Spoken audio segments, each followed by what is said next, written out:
A developing story here at 10. The sheriff's office in Stevens County still investigating that crash where a four-door Dodge Dakota right there ran off the broken bridges here on New Year's Eve. It's since been closed after they shut it down, and witnesses say they saw that truck never stop and plow into the lake again overnight on New Year's Eve. Hours later, the body of 49-year-old Clint Norton was found floating 40 feet away on the South Carolina side of the old 123 bridge. His family gave us this picture of him. It's from his driver's license. And Fox Carolina's Kayla Conboy is in our newsroom tonight. And Kayla, I know you talked to the family this afternoon. I can't imagine what they're going through. How are they holding up tonight? Well, they were shocked, saying this news has now shaken the entire Royston community. We did speak to Clint's dad, as you mentioned, who just had lunch with him a few days ago to catch up. He tells us Clint had many passions and will be truly missed. Family says Clint was out on this lake every chance he got, fishing and enjoying the outdoors, but they never imagined it'd be the same place where his life stopped. It's a shock and a loss to us. Terry Norton says he always knew Clint to be passionate, full of life, saying he was a busybody, always wanted to be doing something. He was a jack of all trades. He loved to work on things, and he loved computers and working on boat motors and just anything. He got a herd of goats. He loved them. He was a good son.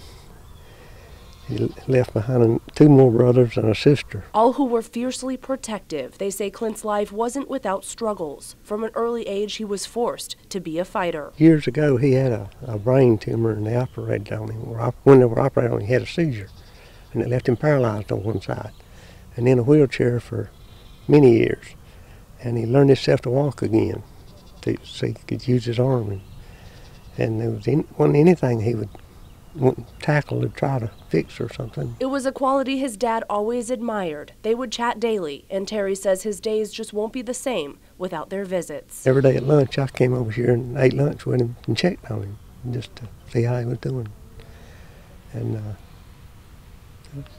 he's not going to be here anymore. Clint's death also raised some questions about how the bridge was left barricaded. Fishermen in the area say the bridge was dismantled back in the 60s. The Army Corps of Engineers says it was never torn down so the pieces could be used as fishing piers. But now you'll notice a few differences. Instead of wooden bollards, you'll see these giant concrete barriers. And Clint's family says every time they're out on this lake, they'll remember the good things, like the smile he had when he was fishing. Loved him very much, and we're going to miss him forever.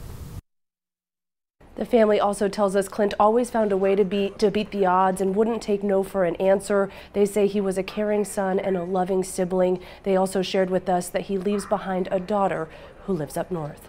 Diana? So, Kayla, any word from investigators about what led up to this crash? That is still the question on everyone's mind. Investigators don't know why, but they are looking into it. We do know they're running toxicology tests, and the Stevens County coroner says it could be a few days before the medical examiner finishes his report. Cody and Diana, back to you.